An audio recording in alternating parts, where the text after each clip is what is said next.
The Justin Robert Young Daily Podcast, brought to you by patreon.com/JuRY.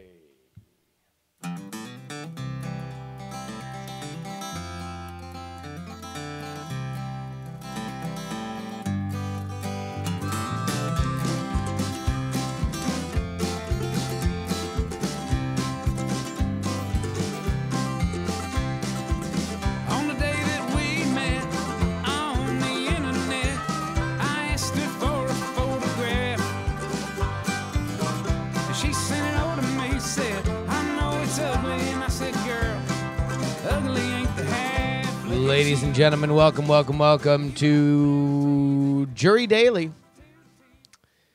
This is the daily version of the show that I used to only do once a week. Now I'm doing 4 days a week. You guys get a longer, I think, twice a show. Whatever. I'm not going to explain it. I had a whole thing planned out, and we got a great little show here for you. We got some great emails. Thank you to everybody who wrote in about Pride becoming the new St. Patrick's Day. We have high thoughts, easily the most written in about concept that we have had on this show, maybe ever. High thoughts have come in, and we got them. We got them for you. And because we will be kind of melding into the world of marijuana, there is some new tech. I am a tech reporter / tech analyst, after all. So we're gonna review some weed tech. But first,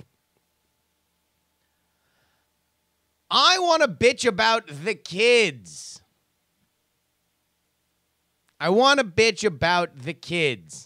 And I don't even know, to be totally honest with you, if these people are kids. I don't know who these people are or what they claim. But this came across. I had a whole thing that I wanted to do here today, and I'm not going to do any of it because I got so fired up. I got so fired up about this. Today, hashtag we the fans of hashtag Star Wars declare hashtag our rebellion from hashtag Lucasfilm. Lucasfilm doesn't have a Twitter. We are tired of being spat on, told that the franchise we so adore is not for us anymore, and of our favorite characters being mistreated by the directors of the new movies. We call upon Disney for change. And what follows is what looks like almost like a wood carving, to be honest with you. It has like the kind of wood grain in the back, and there's some long ass shit that I didn't read. But they're upset. They're upset with Star Wars.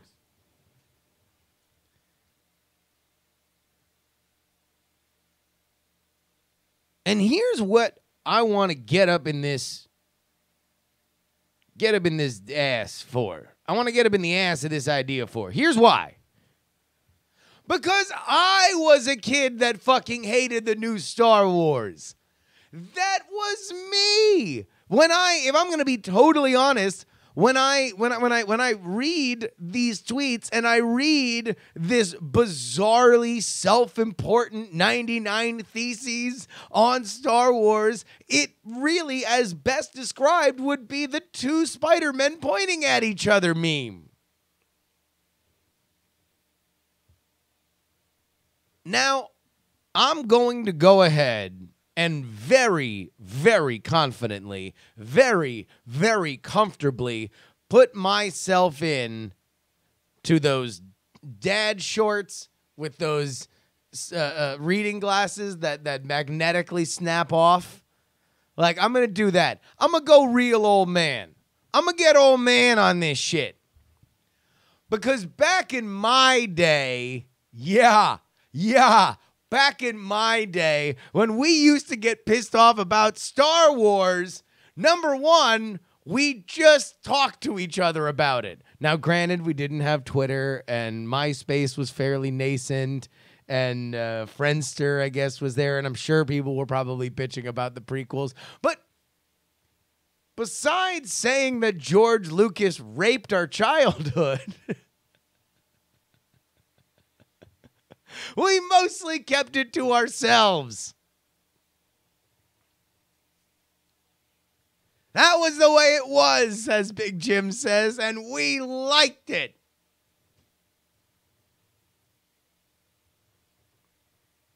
Now, the other side is, I will go ahead and say, there was art to be made about it. There was discussions to be made about filmmaking and storytelling on why the prequels were bad. And for the record, if we're going comparison shopping, all you fucking born after 9/11 motherfuckers that think that the prequels are good movies and that The Last Jedi sucks can come get some, because I got plenty for all y'all. Objectively, I'll tell you what, what got me into long-form film criticism primarily was AnnaCoolNews.com, which had a very complicated relationship with the prequels, and the Plinkett videos. Now, say what you will about the Plinkett videos and Red Letter Media in general, but piece by piece, they are a tremendous explanation of why these are bad movies. It also invented a character that could hang it all together. So it wasn't just super smug film fan 6969 on his webcam. They put time and effort to make these video essays something that were compelling to watch. And by the way, longer than the fucking movies themselves.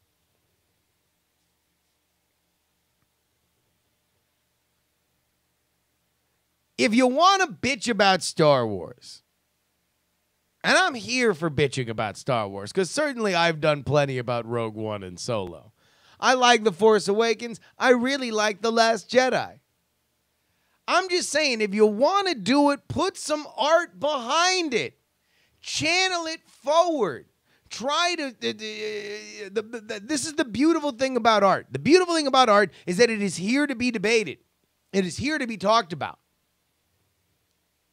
And that it builds, it crescendos. If you layer your own opinion on top of somebody's work, there is a kind of virtuous circle to you putting time and effort into illustrating what you think is right.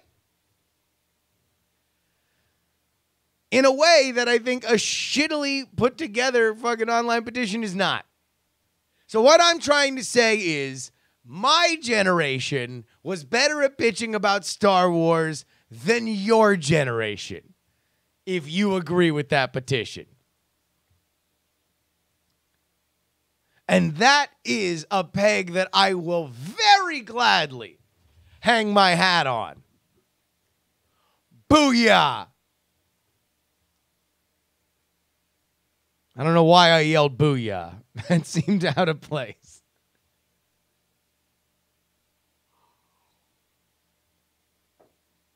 Big Jim then asked in the chat room, but what about my generation that's older than your generation? Well, yours was the generation that bitched about the Muppets, and Return of the Jedi is my favorite movie. So both y'all can suck it. In fact, double pinch your move to where you both suck it at the same time.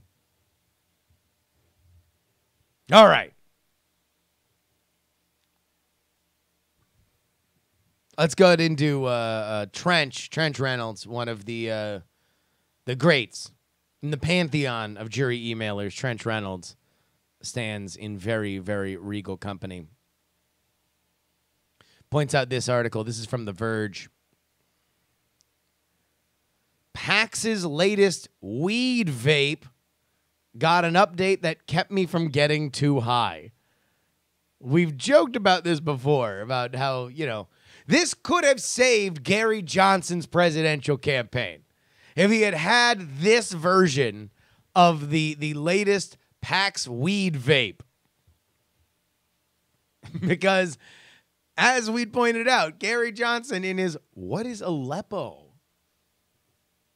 gaffe had a very kush too loud kind of look about him. I'm not here to say that he was definitely high on MSNBC. I am here to say that if he was high on NBC, that would be about what it would look like.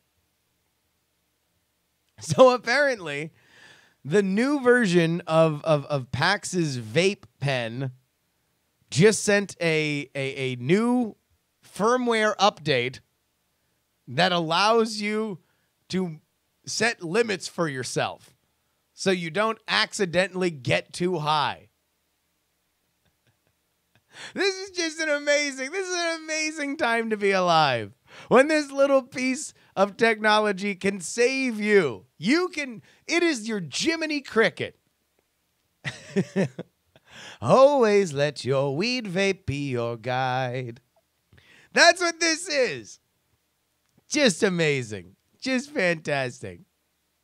And apparently this is a full review here from Sarah Ann Lloyd of The Verge, wherein she microdosed through the day, and apparently it saved her ass.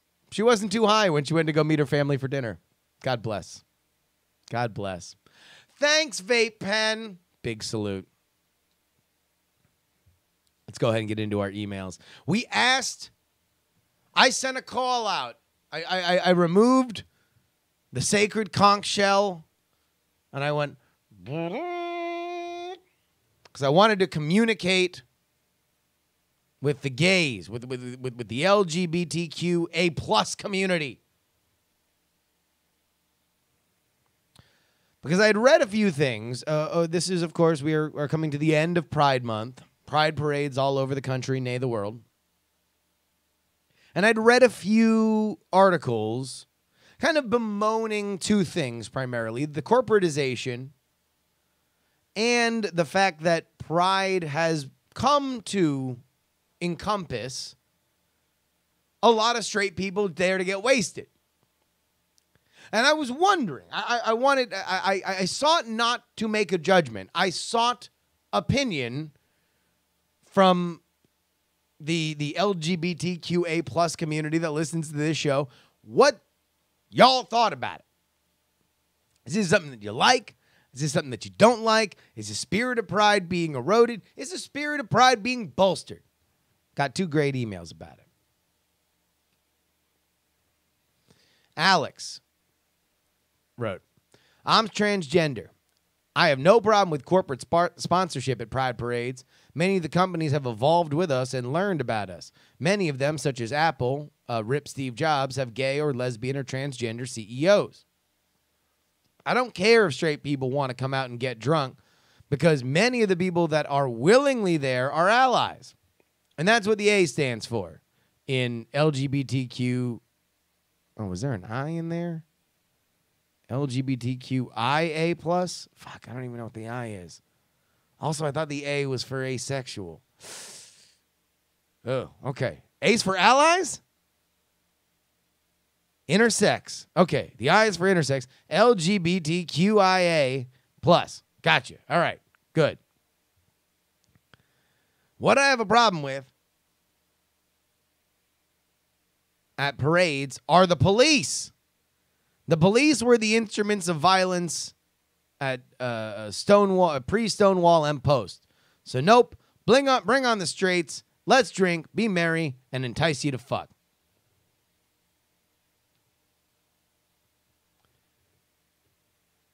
I mean, here's the thing, Alex. I can totally understand and appreciate the hesitation and the role of law enforcement in the history of the acceptance of a non-heteronormative culture is not there. You know, it's one of those Mitchell and Webb, are we the baddies at a certain point, right? But also someone's got to be there on the barricades if you're running a parade. Like, there are some things that I think universally you can agree that it's better that the police be there just in case some shit goes down. Thank you so much for writing in, though.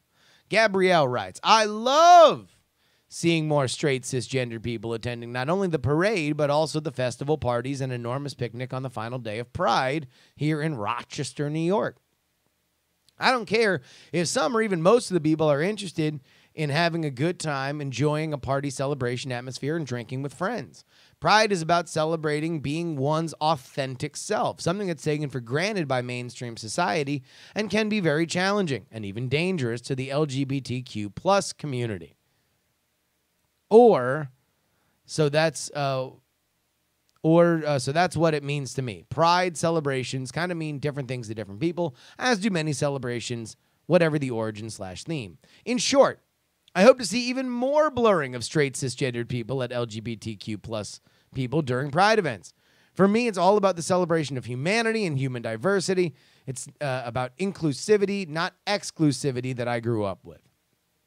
We'll have made real mainstream progress when we get our own version of the Shamrock Shake at McDonald's.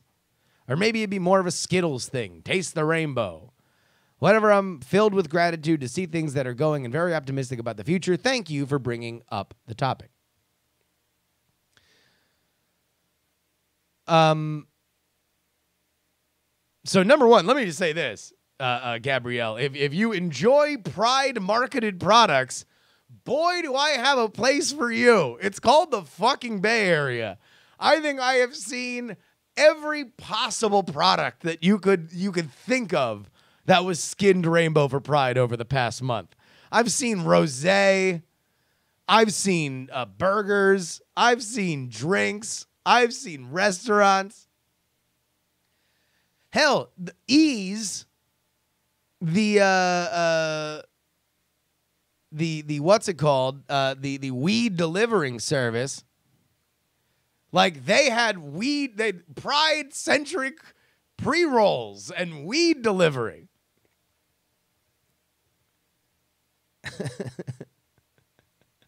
So come on out. Next time Pride rolls around, Gabrielle, I would highly recommend you put a couple dollars away and come on out here. You can fill your basket with all sorts of Pride-centric products.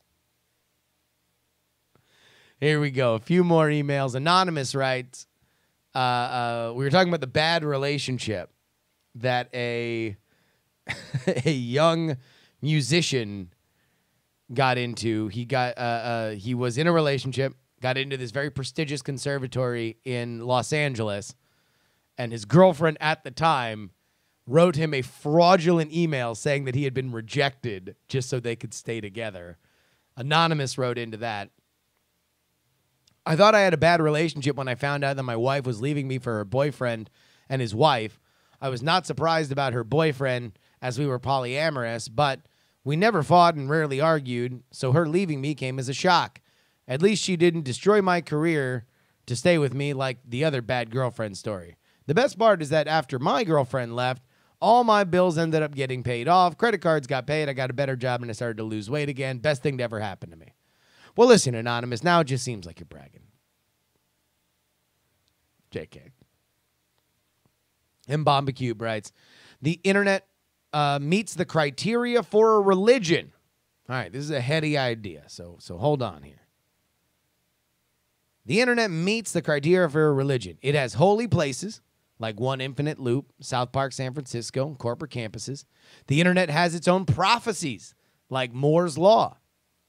Ethics like don't feed the trolls and don't be a dick. Most people have an altar or two to this most holy of technologies. The internet is a religion, and in this religion, I believe that people who work in IT are the priests, and that content creators like you, JuRY, are akin to saints and minor deities. Fuck yeah! Much as in Hinduism and Buddhism, we are all part of God, and to that end, we all have social media as both our place of prayer and sacred rite. Therefore, I believe that it is all of our duty to contribute to this sacred place as thoughtfully and morally as possible. M. Bomba Cube. That's a fucking JuRY email. That is a goddamn JuRY email. Holy shit. Awesome. Love it. Love it. Tell you what, that's one of them emails where you just want to kind of sit back and think about it for a little while, huh? Maybe take some deep, deep thoughts. In a segment we do once a week,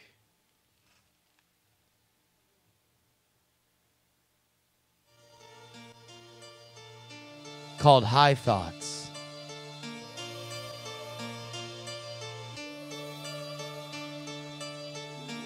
As always, these are real high thoughts written in by real JuRY listeners throughout the week when they're really high.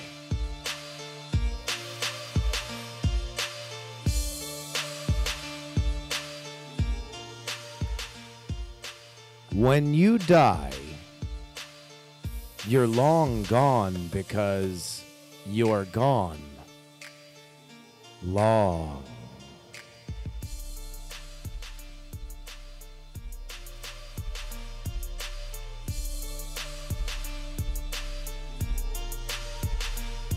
We are fifth-dimensional creatures. The fourth dimension is time. The fifth are our choices. The intersection of all these dimensions is our present. Perhaps there is a fourth dimensional race that can see time in the same way that we see three dimensions of an object. And perhaps, dare I say, a fifth dimensional race that can see the fifth dimension as such as well. Would these creatures be God?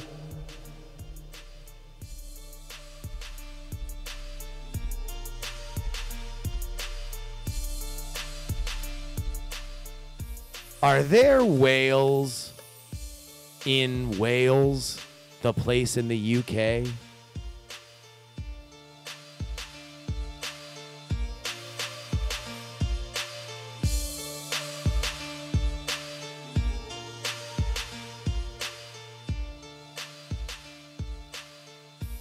Do you ever think that once you say now in conversation, that specific now is no longer now?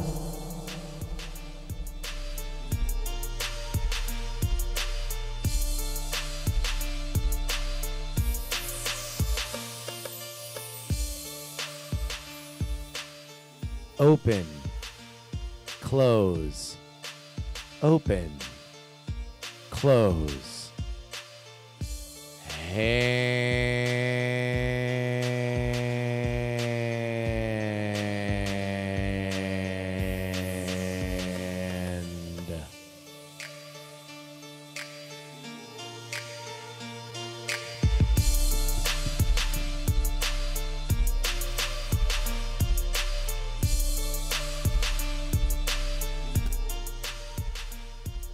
Ladies and gentlemen, high thoughts are my favorite things in the world. Please keep sending them in. We still got so many. We got so many. I almost feel like we should have went longer with that because I have a feeling, I'm just worried that it's not going to keep going, but I really, really love it. So Wednesdays, we're going to do high thoughts. Thank you so much for writing them in. But that about wraps it up for this episode of JuRY Daily.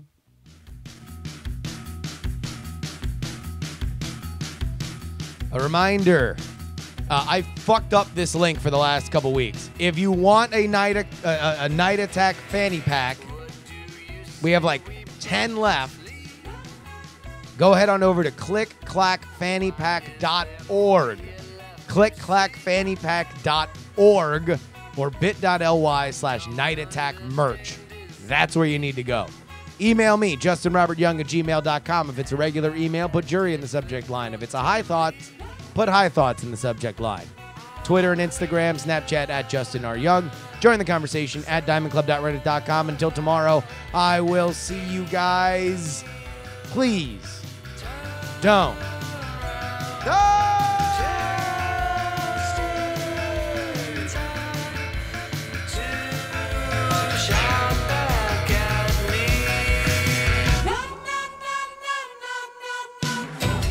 Diamond Club hopes you have enjoyed this program.